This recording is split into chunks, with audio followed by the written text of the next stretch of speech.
Hi గారు, welcome to our channel. ప్రస్తుతం మనతో పాటు దాము బాలాజీ గారు సీనియర్ జర్నలిస్ట్ ఉన్నారు. వారితో ఒకసారి మాట్లాడదాం. సార్ నమస్కారం. సార్ నిన్న పవన్ కళ్యాణ్ గారు మాట్లాడుతూ 10 ఏళ్ళు చంద్రబాబు నాయుడు గారే సీఎంగా ఉండాలి అని చెప్పేసి ఆయన అయితే అభిప్రాయపడ్డారు. సార్ అయితే ఇప్పుడు ఆయన మాటల్ని ఏ విధంగా చూడొచ్చు అంటారు? అంటే 10 ఏళ్ళు చంద్రబాబు నాయుడు గారు సీఎంగా ఉంటే లోకేష్కి అవకాశం ఉండదు, లోకేష్కి పవన్ కళ్యాణ్ గారికి మధ్య ఒక కాంపిటీషన్ ఉంది అని చాలా మంది అనుకుంటున్నారు. మరి అదే రీజన్ అయ్యి ఉంటుందా? ఇక్కడ మరి అసంతృప్తి జనసేనలో కలిగే అవకాశం ఉందా? ఇప్పుడు పవన్ కళ్యాణ్ గారు డిప్యూటీ సీఎం అయ్యారు, నెక్స్ట్ టైం కన్నా సీఎం అవుతారని వాళ్ళు అనుకుంటే ఈయన ఈ విధంగా మాట్లాడారన్నారు.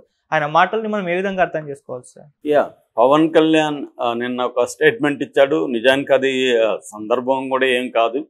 ఆయన ఇచ్చింది ఏంటంటే చంద్రబాబును పొగిడాడు. చంద్రబాబు $1 ట్రిలియన్ వర్త్ అభివృద్ధి చేశాడు, ఏవో చెప్పాడు. దానికేమీ కాంక్రీట్గా డేటా కానీ అదేమి ఇవ్వలేదు. ఈ 5 నెలల్లో $1 ట్రిలియన్ ఎకనామీ అయిపోయిందంటే విచిత్రంగా ఉంది అది. సరే, ఆయన ఏం చేశాడు 5 నెలల్లో అవేం చెప్పలేదు. మొత్తానికి పొగిడాడు, ఓకే. ఎందుకంటే ఆయన డిప్యూటీ సీఎంను పొగడంలో పెద్ద ఇది లేదు, వాళ్ళు పొగుడుకోవడంలో పెద్ద ఆశ్చర్యం లేదు. కాకపోతే ఇక్కడ విచిత్రం ఏంటంటే చంద్రబాబే 5 ఏళ్ళు కాదు 10 ఏళ్ళు చంద్రబాబే సీఎం ఉండాలి అనేది. అంటే 2029లో కూడా చంద్రబాబే సీఎం క్యాండిడేటు అనేది ముందుగానే ఈయన అనౌన్స్ చేశాడు. అంటే ఇక్కడ 2 విషయాలు ఉన్నాయి. ఒకటి, నేను సీఎంగా పోటీలో నెక్స్ట్ కూడా ఉండను అనేది క్లియర్గా ఇప్పుడే చెప్పాడు. అది ఇప్పుడు చెప్పాల్సిన అవసరం లేదు, ఎందుకంటే 2029లో పరిస్థితులు ఎలా ఉంటాయో తెలియదు. కానీ ఇప్పుడే ఎందుకు చెప్పాడు అది అనేది ఒక ఇది. మామూలుగా ఏంటంటే పవన్ కళ్యాణ్ చాలాసార్లు తాను చెప్పిన మాటకి తనే కట్టుబడి ఉన్నాడు. అందరు రాజకీయ నాయకులు ఉండరు, పవన్ కళ్యాణ్ కూడా ఉన్నాడు. ఎందుకంటే అతను కూడా ఒక టిపికల్ రాజకీయ నాయకుడు తప్ప అతను ఏదో భిన్నమైన రాజకీయ నాయకుడు అని ఎవరన్నా నమ్మితే నమ్మొచ్చు. కానీ మామూలుగా అయితే మన అతని ఓవరాల్గా పరిస్థితి చూస్తే అతను కూడా భిన్నమైన నాయకుడేం కాదు. అందరిలాగే జగన్ అయిన మాట తప్పుతాడు, చంద్రబాబు అయిన తప్పుతాడు, అందరూ తప్పుతారు. సో అతను కూడా స్ట్రాటజిక్గా ఏంటంటే ఎప్పటికి ఏది అవసరం అది చెప్తారు వాళ్ళు. సో అంత మాత్రాన రేపు 2029లో ఇట్లాగే పవన్ కళ్యాణ్ ఉంటాడు అనుకోవడానికి లేదు. పరిస్థితులు మారచ్చు, మారిన పరిస్థితుల రీతే నేనే ఉండాలి అని అప్పుడు ఇంకేదో వెర్షన్ చెప్తారు. ఎవరికి ఎప్పుడు యూటర్న్ తిరిగినా దాన్ని సపోర్ట్ చేసుకోవడానికి కూడా థీరీలు రెడీగా ఉంటాయి. అది ప్రజలు కన్విన్స్ అవుతారా లేదనేది పక్కన పెడితే రాజకీయ నాయకులు అందరూ అదే పని చేస్తుంటారు. సో నా స్వార్థం కోసం నేను ఇలా యూటర్న్ తీసుకున్నానని ఎవడు చెప్పడు. రాష్ట్ర ప్రయోజనాలు, ప్రజల ప్రయోజనాలనే మన చెవుల్లో పూలు పెట్టడానికి అందరూ రాజకీయ నాయకులు ట్రై చేస్తారు. పవన్ కళ్యాణ్ కూడా అదే చేస్తాడు.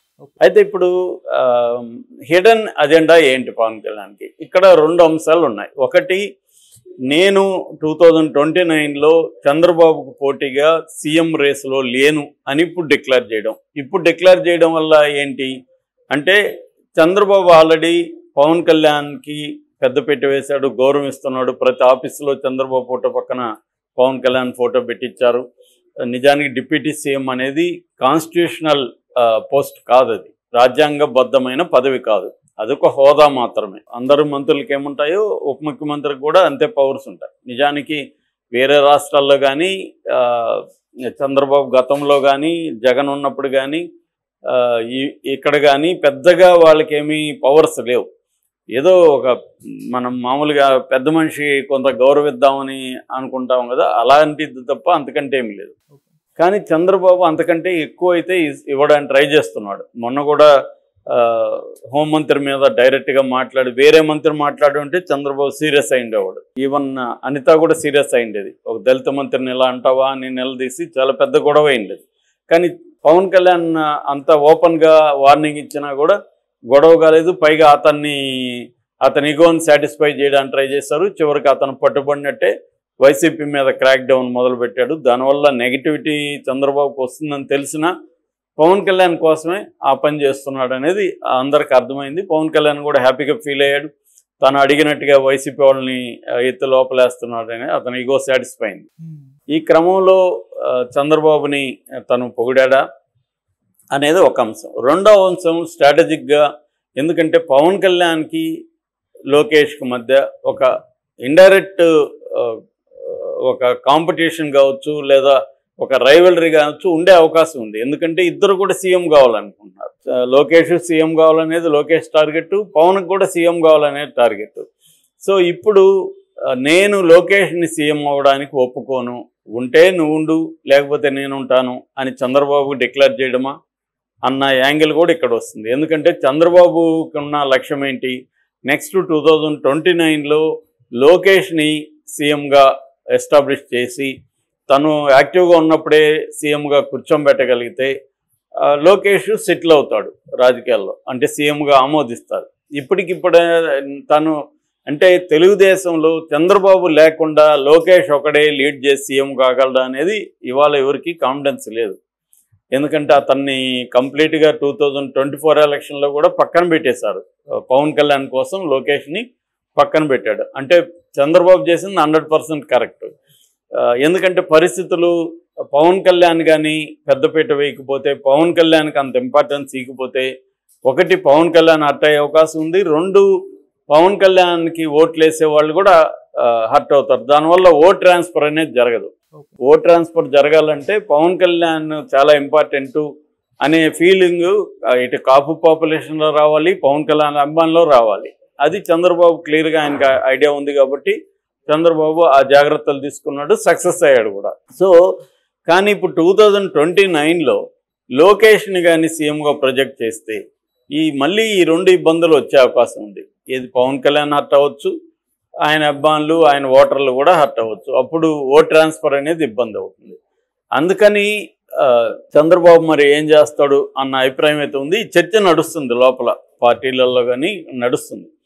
సో దీనికోసం ముందుగానే పవన్ కళ్యాణ్ ఒక క్యావియేట్ లాగా, అంటే జరగకుండా ముందుగానే ఒక బాణం లాగా వేశాడా అంటే నువ్వే 10 ఏళ్ళు సీఎంగా ఉంటేనే నేను అంగీకరిస్తాను తప్ప లోకేష్ సీఎంగా ఉంటే నేను అంగీకరించను అని ఇండైరెక్ట్గా చెప్పాడా ఆ విషయం చెప్పకుండా. అట్లాగే తన శ్రేణులకు కూడా ఆయన ఒక ఇండికేషన్ ఇచ్చాడు. అంటే చంద్రబాబు సీఎం అయినంత వరకు నేను సీఎం కాను, అది మీరు మర్చిపోండి. మళ్ళీ కూడా 10 ఏళ్ళు నెక్స్ట్ 2029లో కూడా నేను సీఎం అవ్వను, మీరేం ఆశలు పెట్టుకోవద్దు అనేది చెప్పాడా? లేదు, ఆయన సీఎం నేను డిప్యూటీ సీఎంగానే 10 ఏళ్ళు ఉంటాం కాబట్టి మీరేమి ఇబ్బంది పడకండి, ఈ పొజిషన్లో హ్యాపీగానే ఉంది అనేది చెప్పడమా? అంటే లోకేష్ని సీఎం కాకుండా ఇప్పటి నుంచి పవన్ కళ్యాణ్ జాగ్రత్తలు తీసుకుంటున్నాడా? ఇది ఇద్దరి గోల్స్కి కాన్ఫ్లిక్ట్ అయితే ఉంటుంది. అది మరి 2029 ఎలక్షన్లు అంటే ఇంకా ముందే ఎలక్షన్లు వస్తాయి ఖచ్చితంగా. 2027 లోపలే ఎలక్షన్లు అయితే వచ్చే అవకాశం ఉంది. ఎందుకంటే ఇప్పుడు పార్లమెంట్లో శీతాకాల సమావేశాలు బిల్లు కూడా పెడుతున్నారు. జమినీ ఎన్నికలు వస్తే అప్పుడు స్టేట్ ఎన్నికలు కూడా ముందుకు జరుపుతారు. సో అందువల్ల అప్పుడు కూడా ఇదే కూటమితో వెళ్ళాలనేది ఖచ్చితంగా చంద్రబాబుకు ఉండే ప్లాన్. చంద్రబాబు ఒంటరిగా ధైర్యం చేసి వెళ్తాడని అయితే ఇప్పుడు అనుకోవట్లేదు. ఎందుకంటే ఆల్రెడీ ఒకసారి ఆ తప్పు చేశాము, బీజేపీ స్ట్రాంగ్గా ఉన్నప్పుడు బయటకు వచ్చేసాము అన్న ఇది ఉంది. చాలామంది మొన్న కూడా ఎవరో మాట్లాడినాడు, బీజేపీ స్ట్రాంగ్గా ఉన్నప్పుడే చంద్రబాబు ధిక్కరించి బయటకు వచ్చాడు, ఇప్పుడు రావడానికి గ్యారంటీ ఉంది.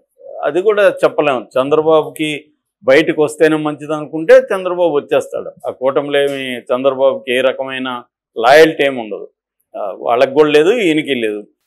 కాబట్టి ఒక రకమైన హెచ్చరిక పంపాడా చంద్రబాబుకి, అంటే నువ్వు సీఎం అయితే నాకు ఓకే కానీ లోకేష్ సీఎం అయితే నాకు ఓకే కాదు అని చెప్పడానికి. ఎందుకంటే 2029లో ఎవరు సీఎం అనేది చెప్పాల్సిన అవసరం లేదు.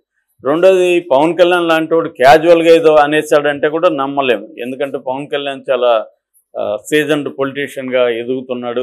మన మహారాష్ట్ర స్పీచ్లో కూడా చూసాం, చాలా కన్స్ట్రక్టివ్గా జాగ్రత్తగా ఏ అంశాలు మాట్లాడాలి, ఎక్కడ ఎలా మాట్లాడి చాలా ఆర్గనైజ్డ్గా ఆయన మాట్లాడాడు. అలాంటిది ఇప్పుడు కావాలని చెప్పాడా, వ్యూహాత్మకంగా చెప్పాడా అన్న చర్చ అయితే నడుస్తుంది. ఏదేమైనా ఖచ్చితంగా చంద్రబాబు వల్లే పవన్ కళ్యాణ్కి ప్రమాదం ఉందనేది చాలామంది అనుకుంటున్నమాట. ఎందుకంటే లోకేష్ కోసం చంద్రబాబు ఎవరినైనా బలి ఇవ్వడానికి రెడీగా ఉంటాడు. ఆల్రెడీ జూనియర్ ఎన్టీఆర్ని ఇచ్చాడు. పవన్ కళ్యాణ్ అయినా రేపు అతను వదిలిపెట్టడు. తనకి చంద్రబాబు తన కొడుకు వీళ్ళిద్దరు ఇంపార్టెంట్ తప్ప వేరే వాళ్ళు ఇంపార్టెంట్ కాదు. వీళ్ళిద్దరు ఇంపార్టెన్స్ కోసమే వేరే వాళ్ళకి ఇంపార్టెన్స్ ఇస్తాడు. చంద్రబాబు సీఎం కావడం కోసమే పవన్ కళ్యాణ్కి ఇంపార్టెన్స్ ఇచ్చాడు. ఎవరైనా అదే చేస్తారు రాజకీయ నాయకులు. తన కోసమే వేరే వాళ్ళకి ఇంపార్టెన్స్ ఇవ్వడం కానీ, వేరే వాళ్ళకి ఇంపార్టెన్స్ ఇవ్వకపోవడం కానీ తన పాయింట్ ఆఫ్ వ్యూలో నుంచి చేస్తారు తప్ప అవతల వాళ్ళ పాయింట్ ఆఫ్ నుంచి ఎవడు కూడా చేయడు. అయితే వీళ్ళిద్దరి ఇంట్రెస్ట్లకి మధ్య ఉన్న కాన్ఫ్లిక్ట్ ఎలా సాల్వ్ అవుతుందనేది చూడాలి.